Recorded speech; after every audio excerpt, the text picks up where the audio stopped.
Pek çok eleştirmen İncil'lerin başlangıçta isimsiz olduklarını ve sonradan güvenilirliklerini arttırmak için ünlü isimlerle ilişkilendirildiklerini iddia eder. Ancak mevcut kanıtlar bu teoriyi bütünüyle çürütmektedir. Tarihsel tutarlılıktan erken dönem kilise tanıklıklarına kadar pek çok unsur bu metinlerin rastgele yazılmış anonim eserler olmadığını açıkça ortaya koymaktadır. Elbette İncil'ler "Merhaba ben Matta" diye başlamıyor. Ancak yazarların kendilerini açıkça tanıtmamış olmaları isimlerinin bilinmediği anlamına gelmez. Bilgin Martin Hengel, Markos'a göre gibi başlıkların muhtemelen 1. yüzyıl sona ermeden eklendiğine dikkat çeker. Bunun nedeni İncil'ler daha geniş bir coğrafyada dolaşmaya başladıkça birbirlerinden ayırt edilebilmelerini sağlamaktı. 2. yüzyılın ortalarına gelindiğinde Matta, Markos, Luka ve Yuhanna adları bu metinlerle evrensel olarak ilişkilendirilmişti. Bunu yazarı konusunda yüzyıllarca süren tartışmalara yol açan İbraniler gibi kitaplarla karşılaştırın. İncil'lerde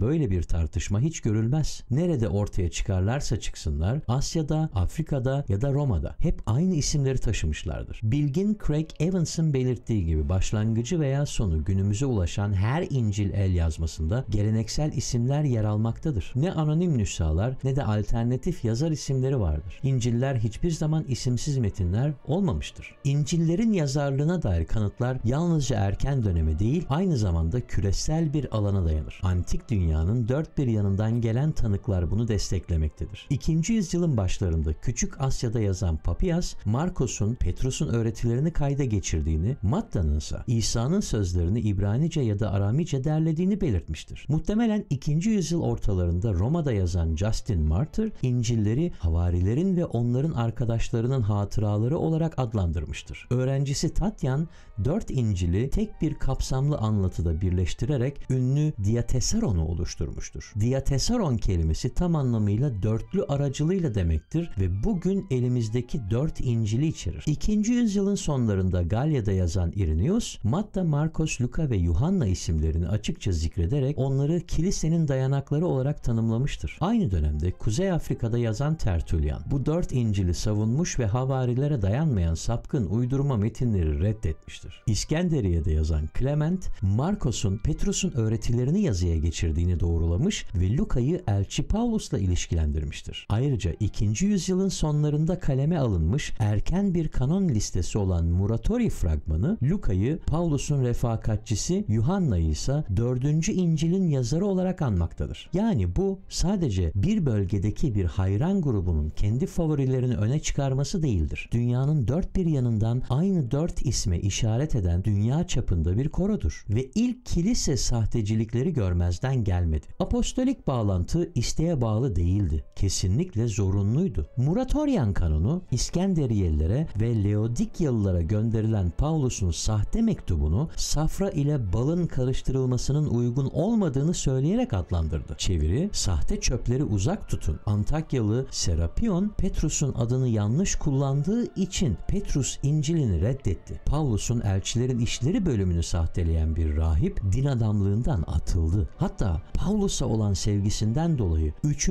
Korintlileri sahteleyen bir piskopos bile kovuldu ve Tertullian, Marcion'un anonim İncil'i ile alay ederek güvenilir bir yazarı olmayan bir belgenin başını dik tutamayacağını söyledi. Kilise özgünlüğünü korumakta amansızdı. Son olarak yazarların isimleri üzerine düşünelim. Eğer İncil'ler gerçekten birer uydurma olsaydı, seçilen isimlerin pek bir anlamı kalmazdı. Bir İncil icat ediyorsanız üstüne Petrus ya da Yakup'un adını yazardınız. Matta, Markos ve Luka'yı değil. Markos bir havari değildi. Paulus ve Barnabas'ın yanında görev ortasından ayrılmış, muhtemelen aralarının açılmasına sebep olmuş biriydi. Luka ise Yahudi olmayan ve olaylara doğrudan tanık olmamış bir kişi ve Paulus'un refakatçisiydi. Bir havari ismini kullanmak varken neden bir yabancının adını tercih edesiniz? Ayrıca Luka'nın İncil'i kendisine ithaf edilen Teofilos için kesinlikle bir sır değildi ve Matta'ya gelince o bir vergi görevlisiydi. Yahudiler için vergi görevlileri hain sayılır, Roma'nın uşakları olarak görülürdü. Eğer bir İncil'i uyduruyorsanız neden onun adını koyasınız ki? İlginçtir ki Matta İncil'inde paradan diğer müjdecilere göre çok daha fazla söz eder ve yalnızca ona ait 10 ayrı para konulu anlatı vardır. En basit açıklama şudur: bu isimler bir halkla ilişkiler kurgusu değil, gerçek yazarlardı. Genel olarak kanıtlar Matta, Markos, Luka ve Yuhanna'yı güçlü bir şekilde şekilde işaret etmektedir.